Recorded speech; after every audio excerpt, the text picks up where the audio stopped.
Welcome to the BBC News at 10. Our top headlines tonight.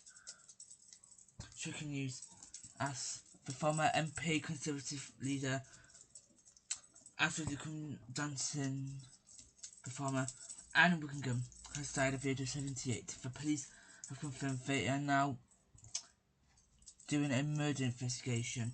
A 26-year-old white British man has been arrested. We've got two reports. We're going to hear from Vicky Yon and look back on the fantastic life of Anne, and we're going to be alive to join Hayley. We're going to be live and join Sarah Keith Harrison, who's live outside in Devon. Also tonight,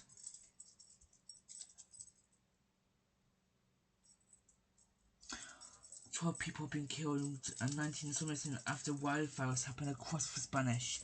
We'll be back live with Ben Watson. Also tonight, England prepare for their World Cup qualifying against Norway. We will hear from fans and also see how the England players are going to keep with the high temperatures tomorrow night in Miami. Also tonight, Prince Harry visits Birmingham.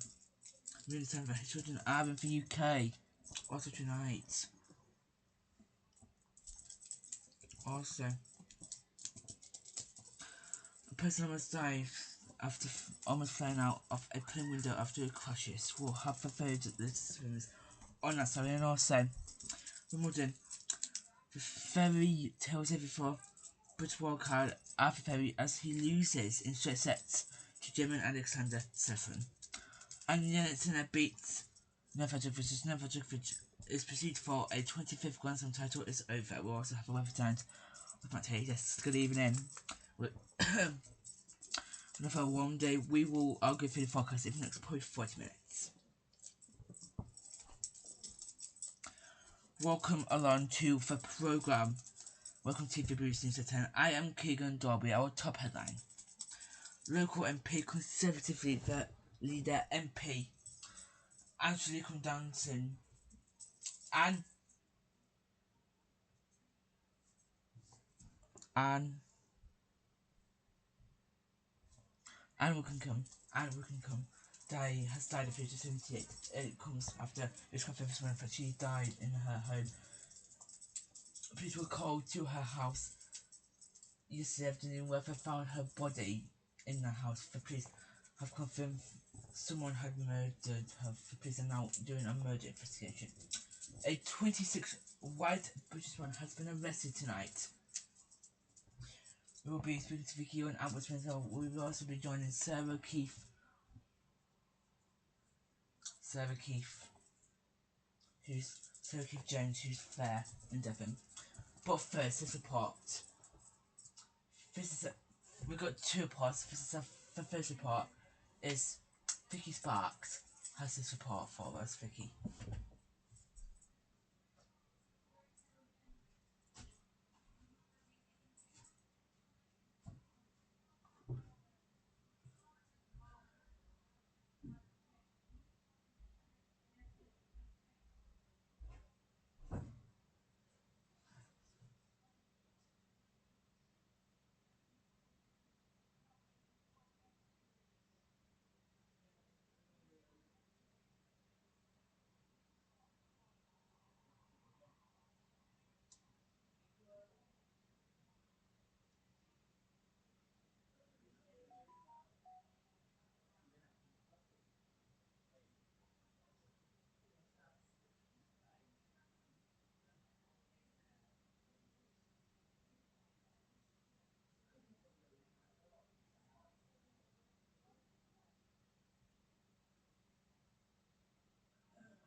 Right now it's time for our second report of the night. Helen Atkinson looks back on Anne's life. This is a 5-minute report.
Well, we thank you for the report, and we will go and speak to Sarah, who's at the scene in Devon in just a minute. But we are just gonna recap what the police have said.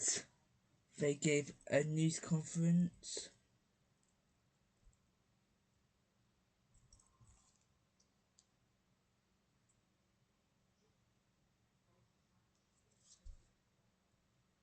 We can confirm that a 26-year-old man was arrested at an address in Newton Abbot this afternoon on suspicion of the murder of Anne Widdecombe. The suspect, who is a white British national, remains in police custody whilst the inquiries continue. Officers were called to Miss Widdecombe's home at Haytor by the ambulance service around 11:40 a.m. on Thursday the 9th of July. Sadly, 78-year-old Miss Widdecombe was located deceased within the property. She has sustained serious injuries. Her next of kin have been informed and are being supported by specially trained officers. Detectives from the Force Major Crime Investigation Team have launched a murder investigation and are conducting extensive inquiries into the circumstances surrounding Miss Widdecombe's death. While we work closely with our partners and have consulted counter-terrorism policing as part of our initial inquiries, the incident is not being treated as terrorism. A cordon remains in place at the property while specialist officers continue forensic examinations. There are road closures in place around the scene, and the public will see significant police activity in the area while detectives and other officers continue house-to-house and CCTV inquiries. This is an extremely tragic incident. Our thoughts are very much with the family and friends of Miss Widdecombe at this very difficult time. Our murder inquiry is in its early stages but moving at significant pace, and we are deploying all the necessary resources to find out exactly what has happened. I would appeal to anyone who may have information about this incident, however insignificant it may seem, to come forward and speak with us. While we release further information when we're able to do so, but in the meantime, I would ask people not to speculate about what might have happened, particularly on social media. That's not only potentially harmful to our investigation, but also deeply distressing to the family and friends of Miss Widdicombe. We've set up a major incident public portal for information. Images or footage can be submitted to us there, and this can be found easily on our website. Information can also be passed anonymously to the independent charity Crime Stoppers. Thank you very much. I'll now take a few short questions. Was the offender known to the victim? We remain open-minded throughout the investigation, and we're making those inquiries, so it's too early for me to comment further on that at this time. Christine from Sky News. Is there an indication that the murder was politically motivated? No, at this time, again, it's early stages of the investigation, so we remain open-minded. At this time, I've got no information to believe that that is a politically motivated crime. Please. Has you received any threats before this? Well, we work very closely within national protocols, and one of those within MPs and the political environment. I think it'd be wrong for me to comment about anything around an individual at this stage of the investigation. First of all, the police have said they will keep us updated. Speaking, good morning to you. How will Anne Widdicombe be remembered?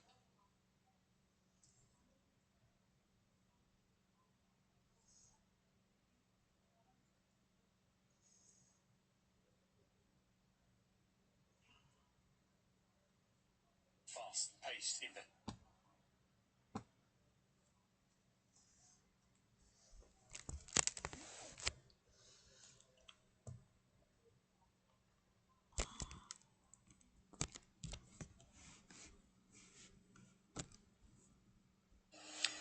Well, this has been a fast-paced investigation which really has developed throughout today. You can see behind me that the police remain outside Anne Widdicombe's property. There is a significant police presence in the last couple of minutes. I saw through the cordon there a forensic van with forensic work continuing inside.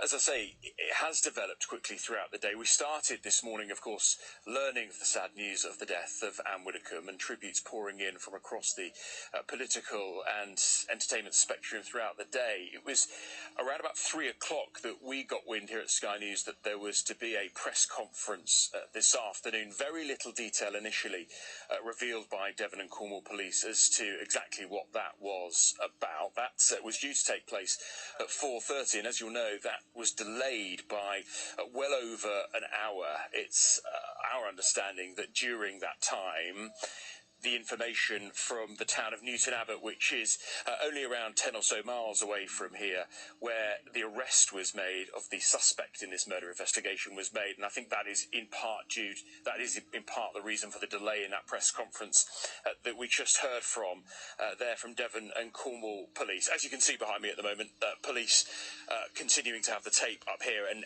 this is going to be clearly here for some time as that investigation work continues, that forensic investigation work continues. You can just about see some of the windows of Anne Widdicombe's home behind me open here, and of course officers going in and out. I think it's probably just worth at this point tonight taking a step back and really recapping how all of this unfolded over the last 24 hours or so, because actually this was yesterday that police were called by ambulance services yesterday morning, and that is when officers found the 78-year-old former Conservative minister dead in her home. She had suffered serious injuries, and that is then, of course, it was 24 hours or so later that that information was released to the public. It is then, of course, when we learned this afternoon that this had become a murder investigation.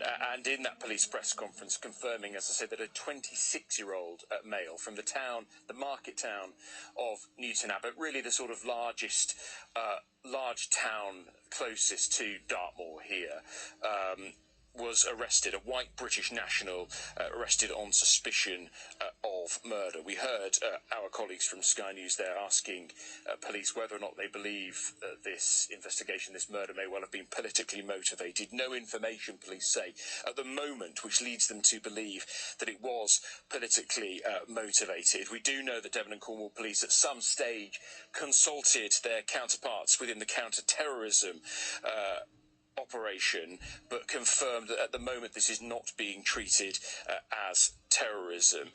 There was an appeal, of course, at the start of today for CCTV, a portal indeed set up for people to search and send any information they had. This is a rural area. We're only a mile or so away from Hay Tor, the sort of focal point of the national park here in Dartmoor. There are just a handful of houses on this very rural lane here where Anne lived. So there wouldn't have been many people, of course, who were around to witness what unfolded. But, of course, it would have been unusual to see anything out of the ordinary. So they put that appeal out, and then it was only a matter of hours later, clearly fast-paced developments by officers 10 miles away in Newton Abbot, which led to that arrest. And it has had an impact locally. We've only been here for sort of 20 minutes or so, but speaking to some of the people in properties, the handful of properties that face onto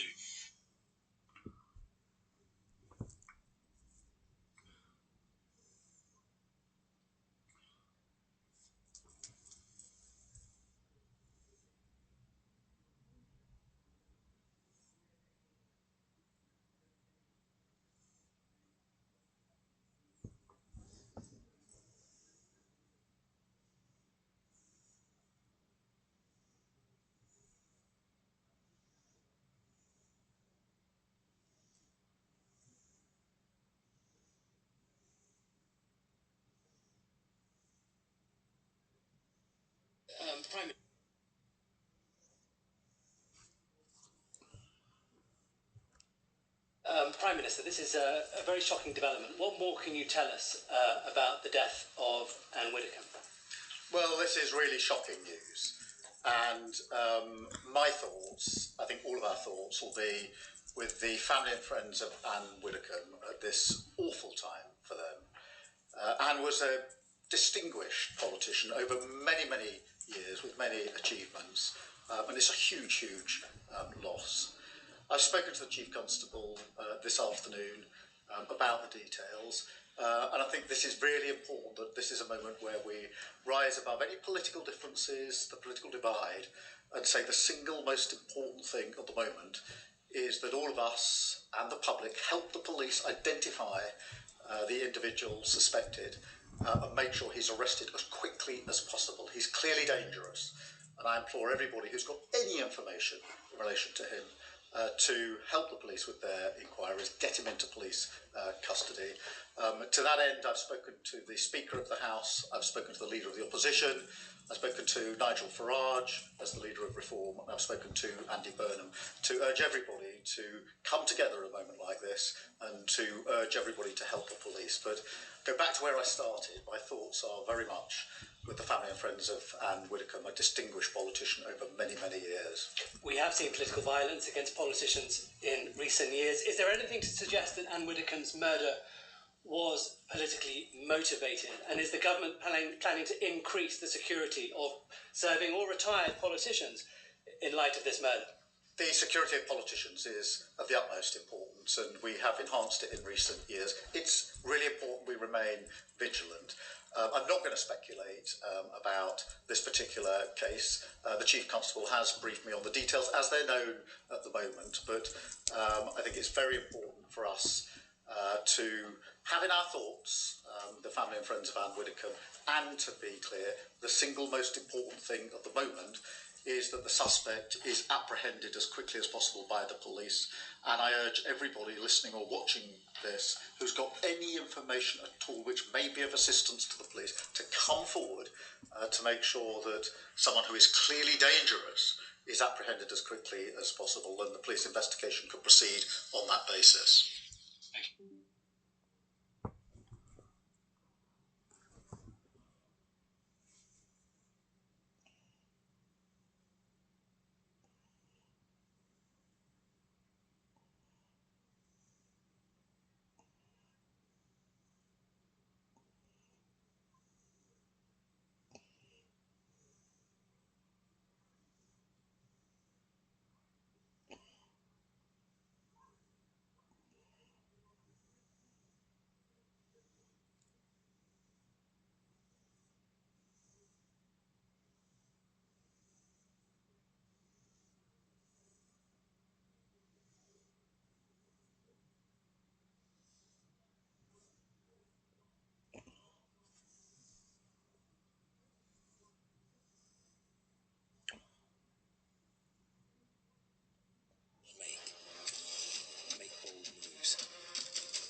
turn this country round.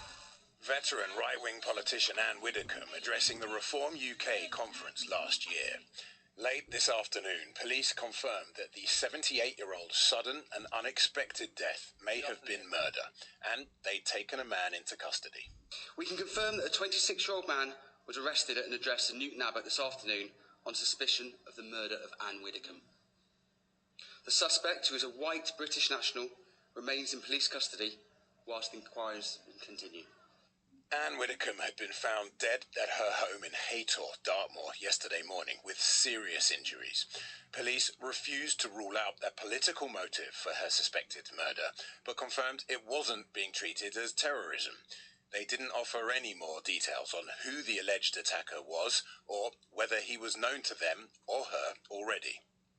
Any signs that anything was stolen from the property, was the property broken into, you seeing it as a burglary gone wrong? So, all the things that we need to work on throughout the investigation, and the key thing I think for us is obviously all our efforts today are focused on this investigation to get the right outcome for Ms Widdecombe's family, friends, but also to make our communities feel safe and confident that we have some of the best officers working on it.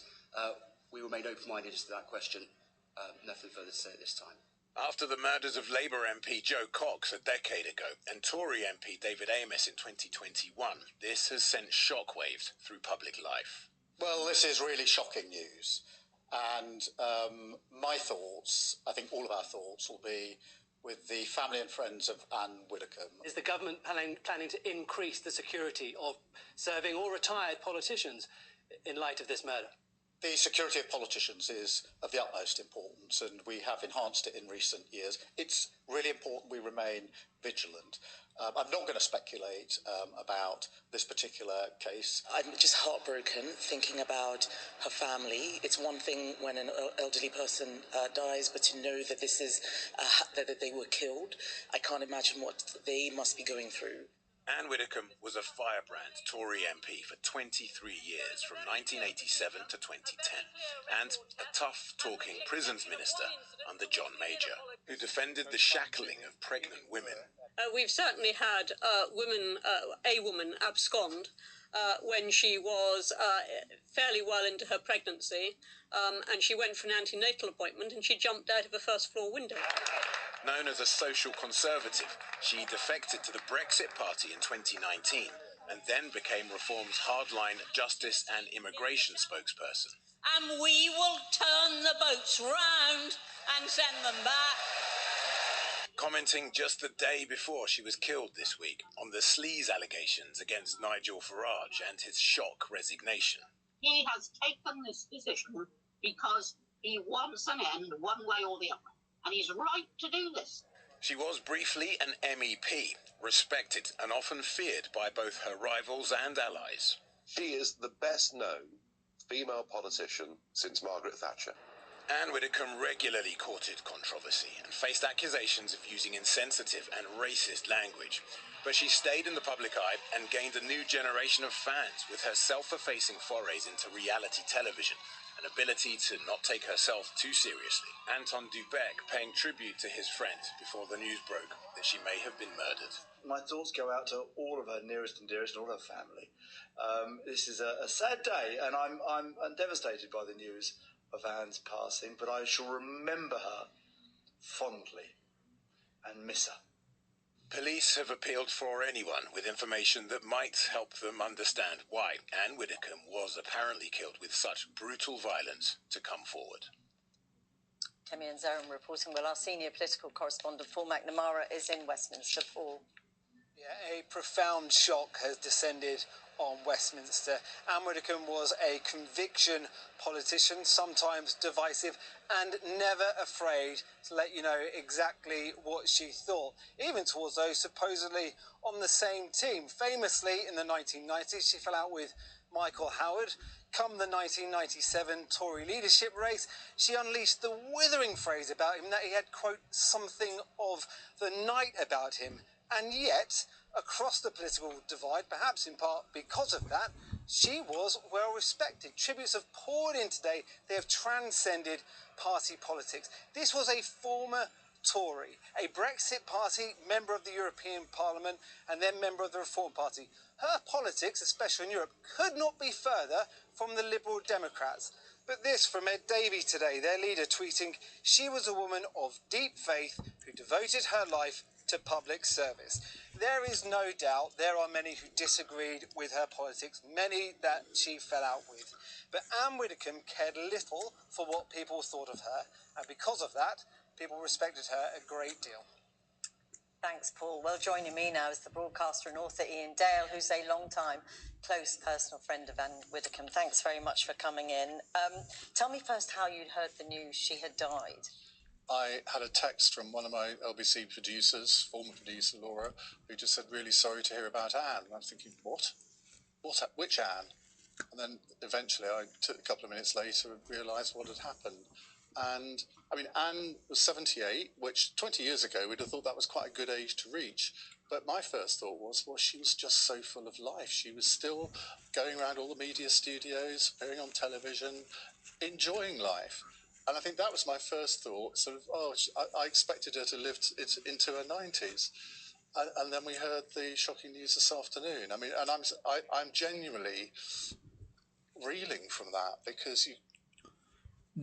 We'll have more this time, we'll have more about Anne. Just can't... Next, a massive wildfire has broke out across Spain. 12 people have died and 19 are missing, and about 600 people have been taken to shelters across Spain.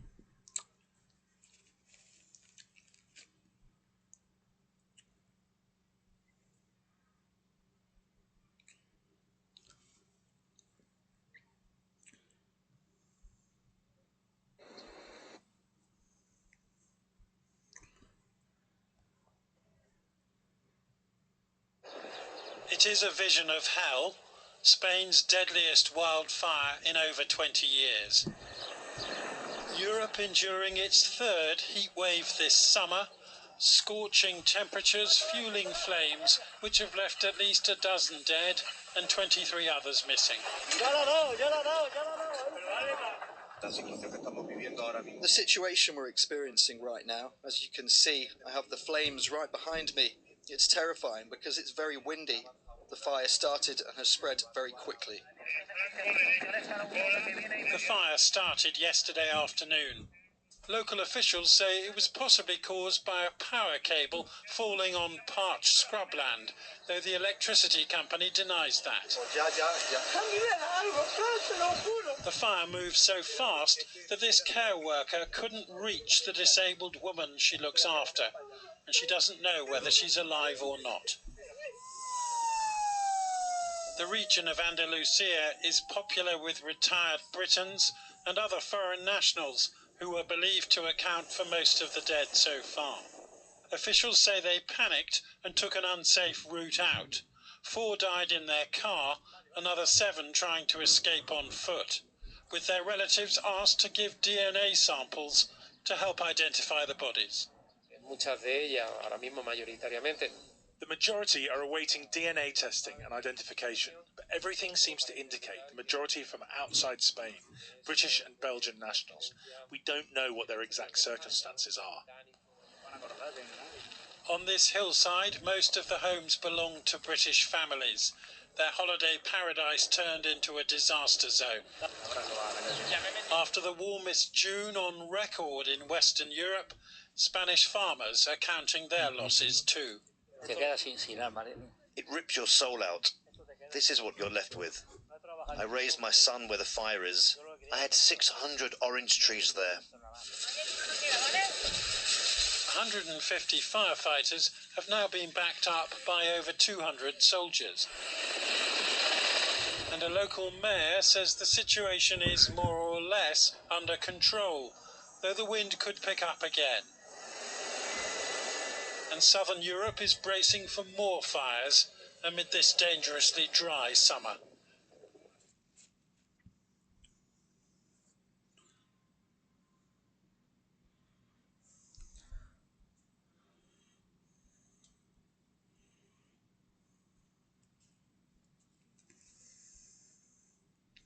Just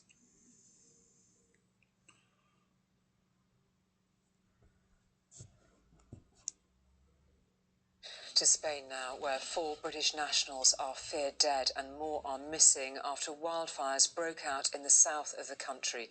Authorities have confirmed 12 people have died so far, some as they tried to flee. Hundreds of soldiers and firefighters have been battling to get the fires under control. Extreme temperatures, which are affecting large parts of Spain, have added to the intensity. Well, the wildfires started in the Los Gallardos area of Almería in the Andalusia region, just a few miles from the Mediterranean coast. It's an area popular with British expats and tourists. Forced back by towering flames, firefighters are struggling to contain one of Spain's deadliest wildfires, turning a place many Britons call home and where many more come for their summer escape into a disaster zone. At least 12 people have died. Spanish officials believe 4 may be British. 4 personas que iban en el coche. 4 people who were travelling in a car have died, Andalusia's Minister for Health and Emergencies said. It appears that all 4 are foreign nationals and may be British, as the car has the steering wheel on the right-hand side. It just travelled very quickly through the valley, up into the hills. Andrew and Anne Brain watched the fire race towards their front door. Andrew is a former firefighter. This time, it was his own home he was trying to save. We just used the bore water to create a barrier to be able to stop the fire coming this way. My heart goes out to all of the families that it's devastating, devastating. We're the lucky ones. Others tried to flee a fire spreading with terrifying speed, some taking roads that were swallowed by flames. Within hours, escape was all but impossible. Hundreds more have been forced from their homes, arriving at this shelter with little more than what they could carry. Tonight, this sports hall has become a refuge from the fire. The Spanish Prime Minister said all of the country's resources have been deployed to tackle the fire. Spanish Air Force planes doused flames racing across the bone-dry countryside. And on the ground, hundreds of emergency workers were in a race against time, battling a blaze driven by soaring heat and strong winds. In some areas, the Right. Wildfires have killed at least 11 people.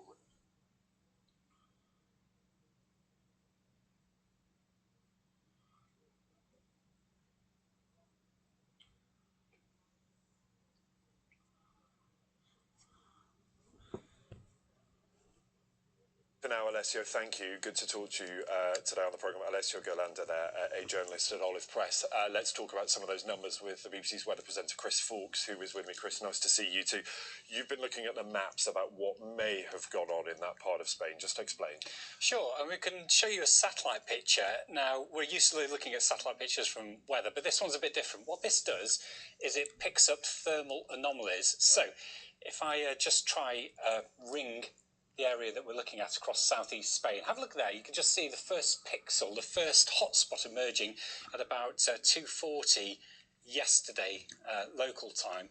And 10 minutes later, you can start to see the fire really taking hold. Over the space of 3 or 4 hours, you can really see how that is growing and becoming much, much more fierce. You know, the brighter colours there are telling us the temperatures are rising, but it's also spreading, so it's becoming a lot larger as well. And the kind of local weather conditions, you know, we've talked about the extreme heat wave that we know last month alone killed over 1,000 people in Spain. There are similar conditions in other parts of Western Europe as well. But once that fire was triggered, and the reports about that being from a down power line, we then had southeasterly winds gusting about 25 miles an hour.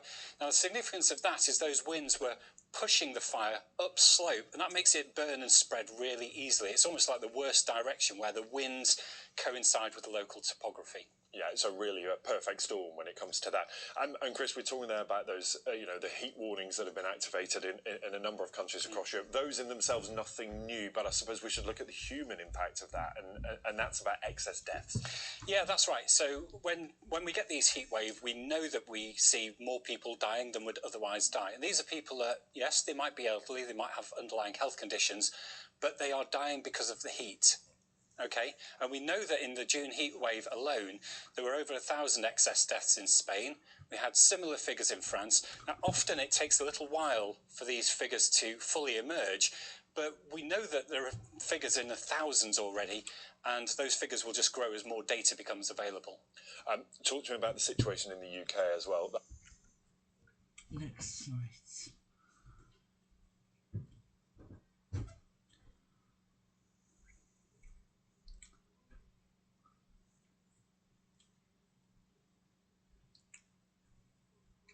England players and fans begin to prepare for their World Cup quarter-final against Norway in Miami tomorrow. Kick-off could be pushed back a few hours. Temperatures in Miami are set to reach between 40 to 42 degrees. We're going to find out how the players can cope with the heat. The nation's biggest network keeps getting better. Search Vodafone.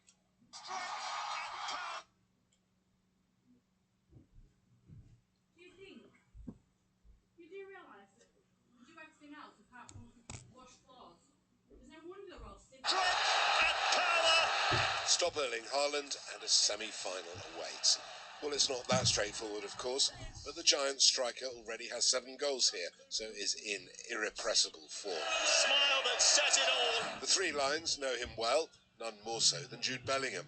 The bromance began at Borussia Dortmund, where they had 2 seasons together. We had such a good time together, good relation, so it's gonna be weird, but we've done it a few times now, and hopefully I'll get a England Bellingham shirt. If England have to keep Haaland quiet, then Norway have to do the same to Harry Kane, who himself is in Golden Boot territory. He's been one of the best, if not the best, in the world this season. How he's been performing in Germany, and the way he's been also performing in the Champions League. So he's been amazing. He's an amazing player. So we have to try to stop him. It won't be easy. The England faithful are enjoying what Miami has to offer at night and during the day too, a contrast to the madness of Mexico City. I think after the Mexico game, the vibe's good, the team looks strong, confident, and yeah, I think we'll be all right. You always have to be worried about Haaland. I'd be an idiot to not be worried about, but no, I think we've got more. We'll outgun them tomorrow. We know how to stop him. Yeah, it's a concern, but we can deal with him. If Erling Haaland is the Norwegians' not-so-secret weapon, then England have one of their own. A defender who has a very good record against the Manchester City striker in the Premier League. Ezri Konsa has faced Haaland 5 times. The Norwegian has only scored once against him. He's quick, he's strong, powerful, scores any kind of goals, head, feet, you name it. And Saturday we just have to, be aware of his qualities and make sure and try and keep him quiet, especially in this heat when things ain't going well and you get tired. Never lose sight of Erling Haaland. England will be without the banned Jarell Quansah tomorrow, and there are injury doubts too. Defenders Reece James and Mark Gahey haven't been seen at training this week. Not the type of luck you need when one of the world's best is poised to push you to your limits. Steve Scott, ITV News, Miami.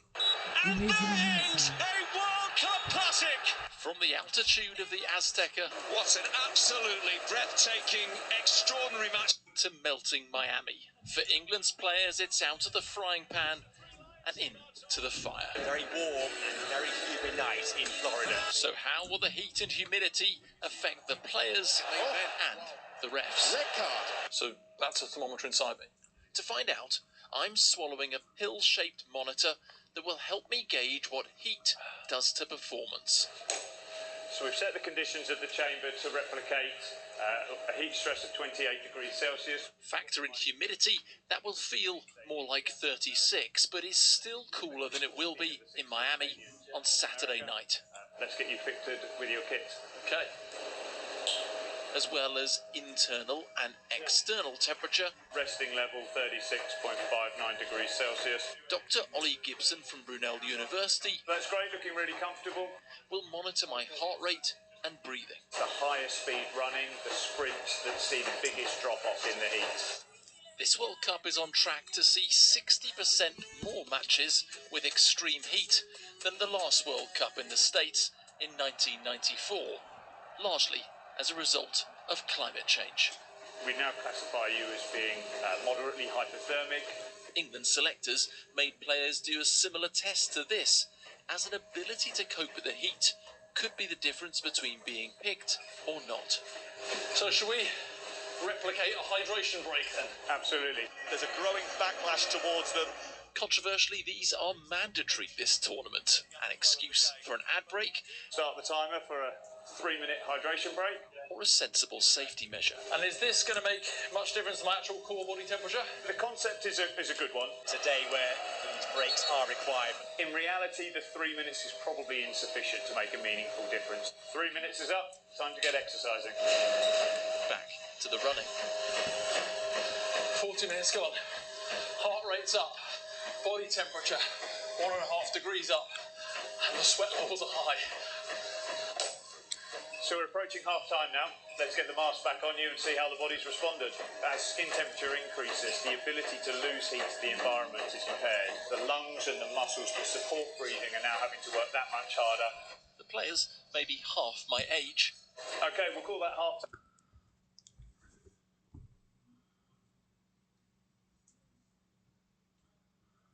So that's how the players are going to try and cool themselves down in their match tomorrow against Norway.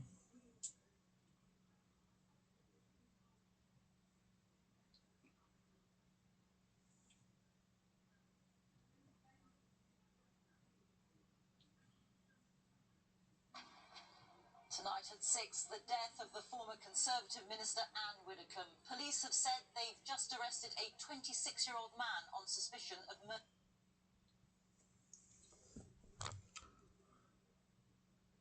Miami tomorrow night, but there are rising concerns around fitness and also illness in the squad. Let's get the latest from Dan Rowan, who joins us pitch side from Florida this evening. Dan. Well, this is the Miami Stadium where England take on Norway tomorrow, aware that they're now just 2 wins away from the World Cup final itself. After that stirring, seismic victory over Mexico, they now face a different challenge, a formidable Norway side who have lived up to their pre-tournament billing as dark horses by reaching the last 8 in this, their first World Cup for some 28 years. England are favourites, though, and a nation expects, as Danny Savage now reports. Football practice on the Fields of Dreams in Sheffield.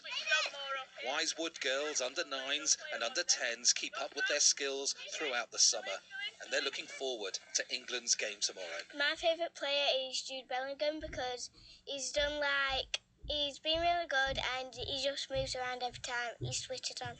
My favourite player is Harry Kane and because he's a really good striker.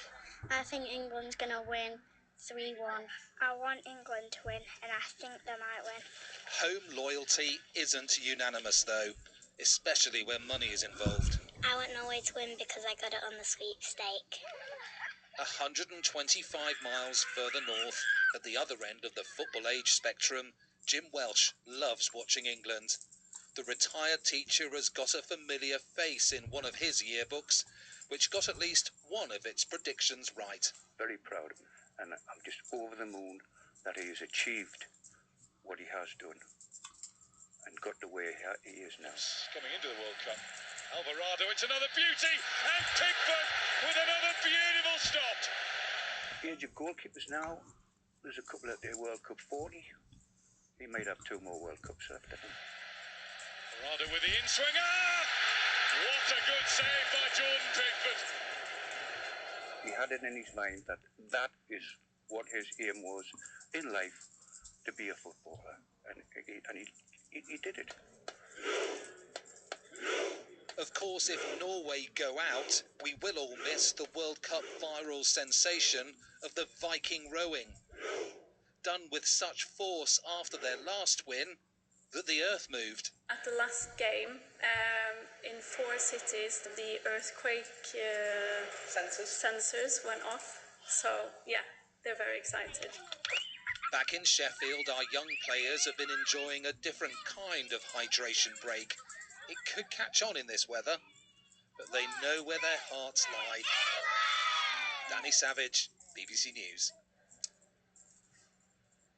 Well, England travel here to Miami later today, and they do have some concerns. Their defence has already been somewhat depleted through injury and suspension. Now we learn that Mark Gahey, their centre-half, has been struggling. He's dealt with a hamstring issue, and also midfielder Declan Rice. He's missed the last 2 days training because of an illness. On the positive front, however, Reece James, who's missed the last few games, the first choice right back, he's back training, and Thomas Tuchel will have to make a decision as to whether or not to start him against Norway. He's due to speak here in the next couple of hours. They've got a big challenge, England. Norway may be the lowest ranked side left in the competition, but in Erling Haaland, they have, we know, a fantastic striker. He scored goals consistently for Manchester City, and also the Arsenal captain as well, Martin Odegaard. This is a golden generation of players for Norway. They showed that by knocking out Brazil. So England will have to perform, and also they'll have to contend with very hot and humid conditions, which come kick-off, even at 5 p.m, could feel around 43 degrees Celsius, having avoided extreme heat previously. So a big, big occasion, win, and they'll be through to the semi-finals there. Dan, thank you. Dan Rowan. 2 brothers have been jailed for life over the murder of a man 40.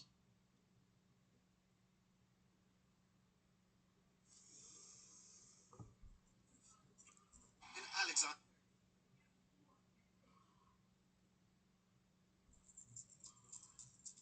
Government Minister Anne Widdecombe as police arrest a 26-year-old man on suspicion of murder. Anne Widdecombe's body was found yesterday with serious injuries. Police and forensic experts have searched her house on Dom. Suspect, who's a white British national, remains in police custody whilst requires continue. Anne Widdecombe was a Conservative minister in the 1990s and after her political career, a celebrity on reality TV. Also tonight, a wildfire in southern Spain claims 12 lives. Officials say 4 of them might be British. One family spoke of how they fled. We came down the mountain. We're not expecting peaceful fire. It was quite terrifying. Prince Harry in the UK for the Invictus Games makes a private visit to the King. Conservatory. Obviously back dead. More than 4 years. Earlier, Prince Harry was welcomed by supporters. All day they've been dumping huge amounts of water on different parts of the hillside. The problem is that it's so hot. As a private family at King.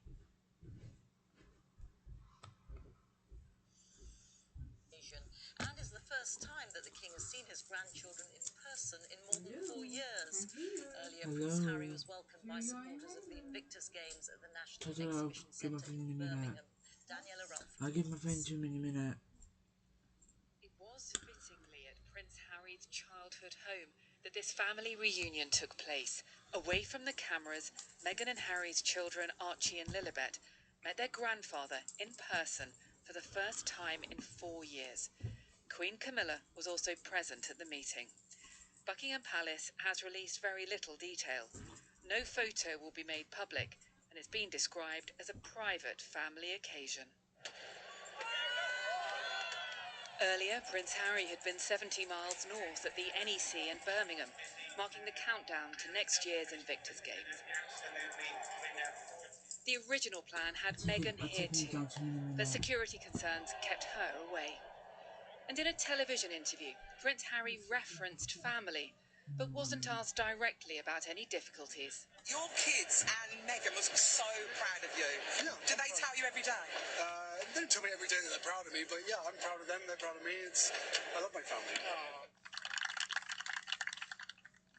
What remains off the table is any kind of reconciliation with his brother Prince William. He was at a charity polo match in Windsor, where the Princess of Wales presented the winner's trophy. The King's meeting with Prince Harry and his family is significant in a relationship that's been under incredible strain since Harry left royal life behind. This won't fix the caution and mistrust on both sides, but it is a positive development after years of rancour. Prince Harry now moves to Warwickshire for the final day of a UK trip that has had its challenges. Daniela Ralph, BBC News, Birmingham. A man wanted on suspicion of killing his wife and two daughters aged 5 and 15 in Bedfordshire.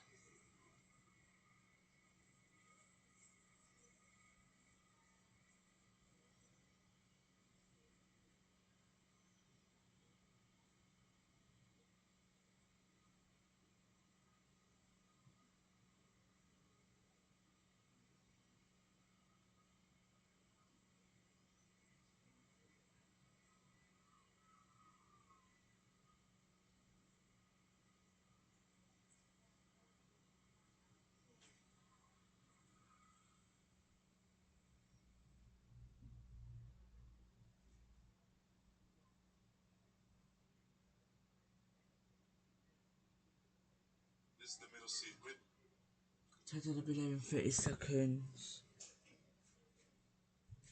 Expedia. I like to bring my camera to capture memories. It's a nice thing to do when you travel. I like to find the right place, safe food, destination, hotel. Expedia, it's so easy. Expedia, one place you go. On the ferries.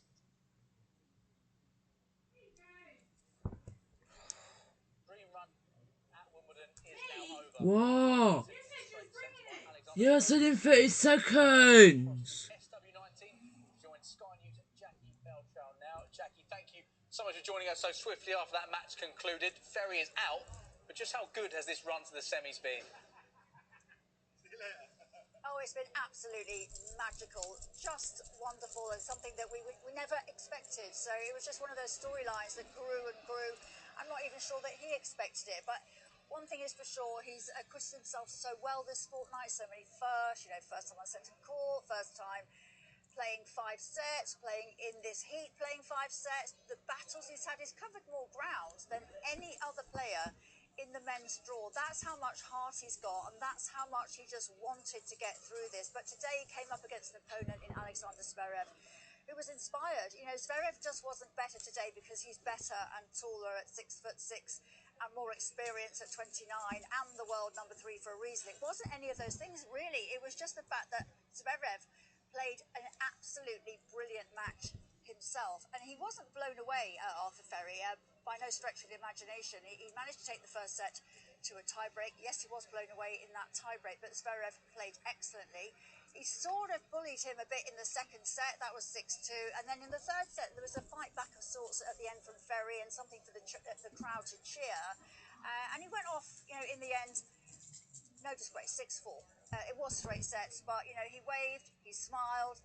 This is going to change his life. I mean, it's never going to be the same. Everybody knows what it looks like for a start. He's been on all the back pages.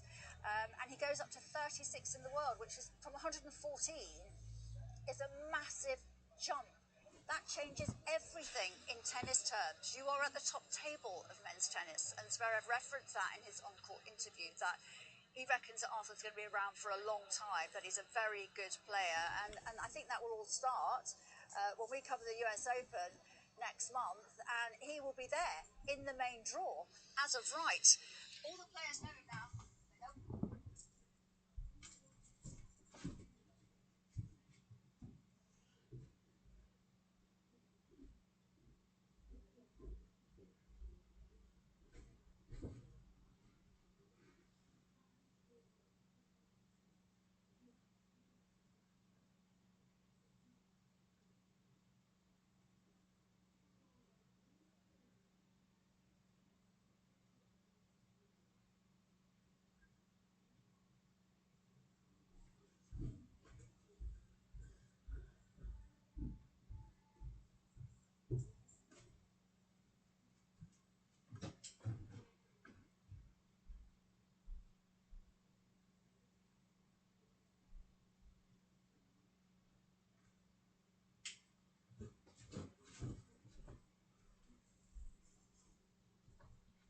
Just for Arthur Ferry's World Cup campaigns over, he lost in straight sets to German Alexander Zverev.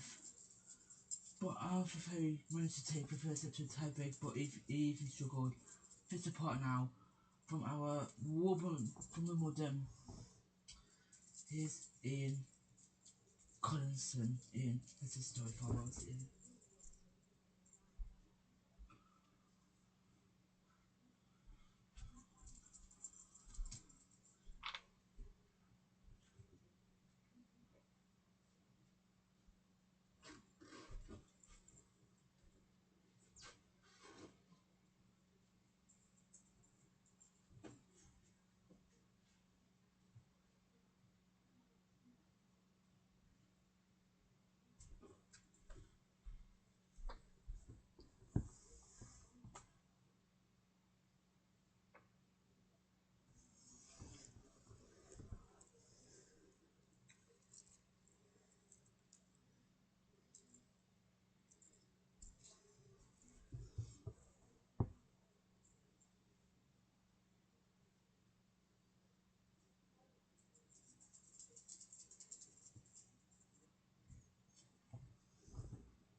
Obviously.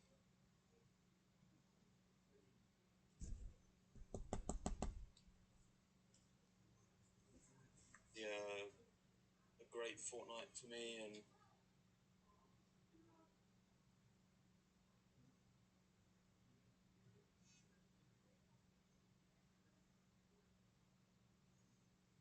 good afternoon. Welcome to the press conference for Arthur Ferry. Please raise your hand if you would like to ask a question. Arthur, obviously not the result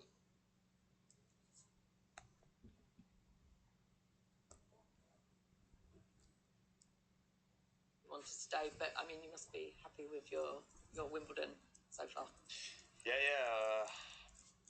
obviously a great fortnight for me, and obviously today was tough, and it's still a loss, still hurts like a loss, but overall great 2 weeks. Competitive as you were, you pleased with your level, and does it hurt? Do you feel like you could have had to give them more? Today, I mean, I felt good before the match, and for some reason didn't completely feel as comfortable as the other days. I mean, partly because of the opponent and how he was playing, but didn't feel as comfortable as that, and at ease like the other days. Simon? Your first set was strong, and then maybe the second, I guess, not as strong. I mean, was that maybe psychological, or do you think any weariness in there, or is there any explanation you can give? I mean, yeah, it's just another tennis match. I mean, there's a lot of ups and downs in every tennis match. I didn't play a good tie break. He was always putting constant pressure. I didn't get much rhythm from just not many rallies. And yeah, just balls coming back a little bit faster than the other days and what I'm used to, and yeah, not as sharp footwork and mentally, and yeah, it's against a player like that, it adds up pretty quick. Jonathan? Hi, Arthur. In Melbourne, when you reached the main draw there, you kind of talked about what impact that would have on your career. Now, Grand Slam semi-final, World's Top 40. What impact do you think this will have on your career and your life? Yeah, it's gonna change. It's gonna change things for sure. I'm gonna be able to play tour events for at least for a full year, hopefully for more. It's gonna be interesting to see how it's gonna be important to see how I deal with that change and everything that brings in terms of expectations from myself, from the public, from everyone. So yeah, already looking forward to that, and it's going to be a challenge to deal with all that, but I'm conscious of it already, and that's the first step. Charlie? Well done, great tournament. It's obviously happened for you incredibly quickly that you'll jump up to like almost being seeded at Grand Slams and that kind of thing. Do you feel that's sort of where you belong? Like, do you think that will sit comfortably with you, that kind of ranking and expectations? I don't know yet. It's still very, very fresh, and I still don't have my new ranking, so it's something that will definitely take time to get used to and to fully digest. But yeah, right now, just mentally, physically tired of the tournament. So gonna make sure I take enough time to recharge the batteries, and then just go again and do my best on every match that I play. But yeah, I feel like I've showcased it here, but also in the past year since I came back from injury, I've played really high level tennis. So yeah, I feel like I don't know what number, if I can put a number on my level, but I feel definitely comfortable playing slam main draws and more.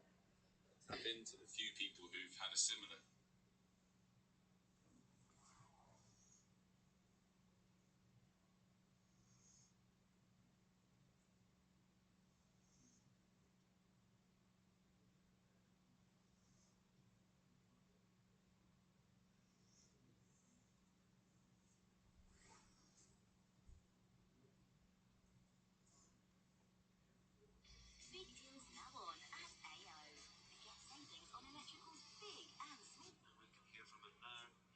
Talking to Rishi Prasad.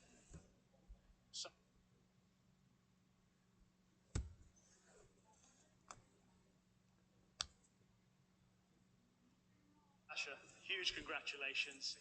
First of all, let's start with your reaction to making it through to your first Wimbledon final.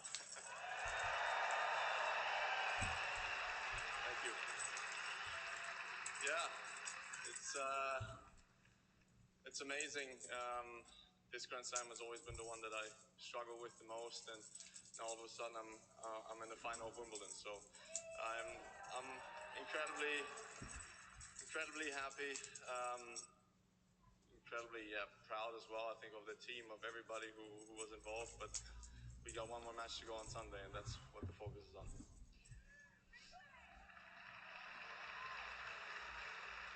When I spoke to you after your quarterfinal win, we described the performance as almost flawless. How would you describe the performance today? It was okay, I guess. No, it was It was amazing. I mean, to be honest, I have to give credit to two things. First of all, Arthur, unbelievable player. I think he's going to be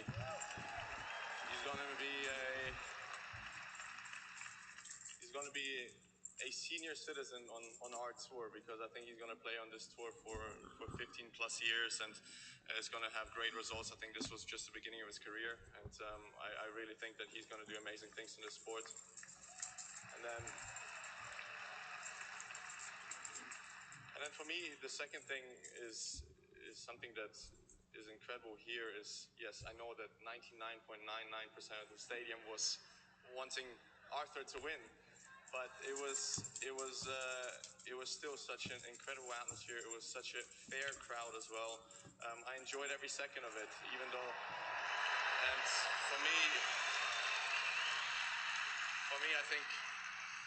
I think a lot of stadiums in the world, a lot of crowds in the world can take an example of this crowd. And I think for me, it's one of the best crowds to play tennis in front.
It's time for a look at the weather before we go.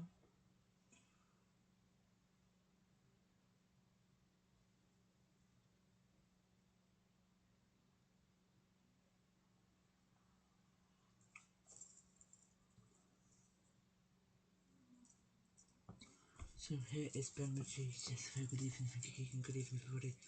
So, tonight for Northern Ireland, South Scotland, and Eastern England, we'll see cloud building to become extended.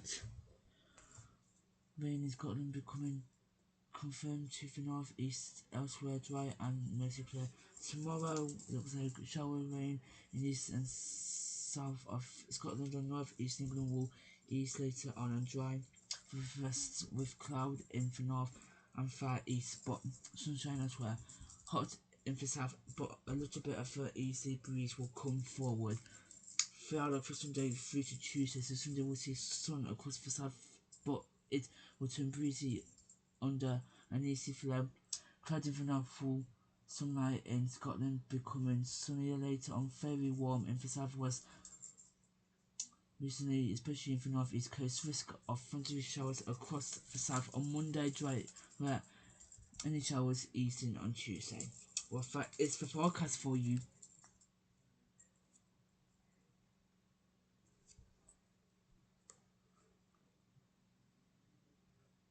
Friday was the 6th consecutive day when temperatures in the UK climbed above 30 Celsius. Saturday looks almost certain to add a 7th day to that run. Hot sunshine continuing for many over the weekend, but it will be rather breezy, and that breeze is important. It'll be coming in from the east, pushing low cloud into eastern parts. There's some lower temperatures too. The highest temperatures will be out towards the west, where we will see the most plentiful sunshine. More cloud these eastern coasts of England lingering through the day. For Scotland, pretty cloudy and some outbreaks of rain pushing southwards. Northern Ireland will see a mix of patchy clouds and sunny spells.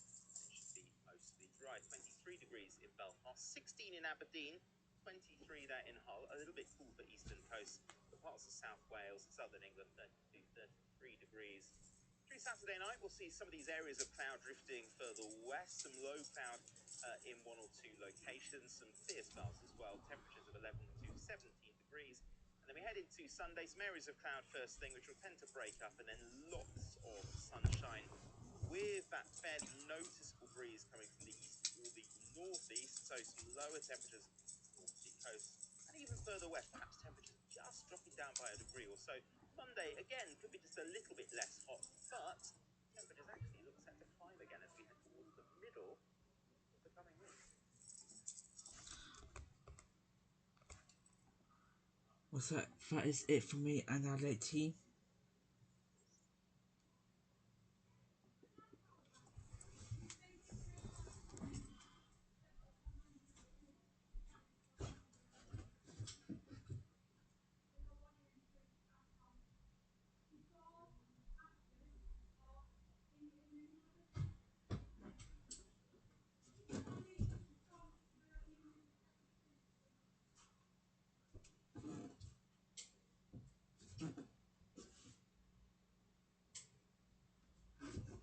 Well, that is it from me and our late team.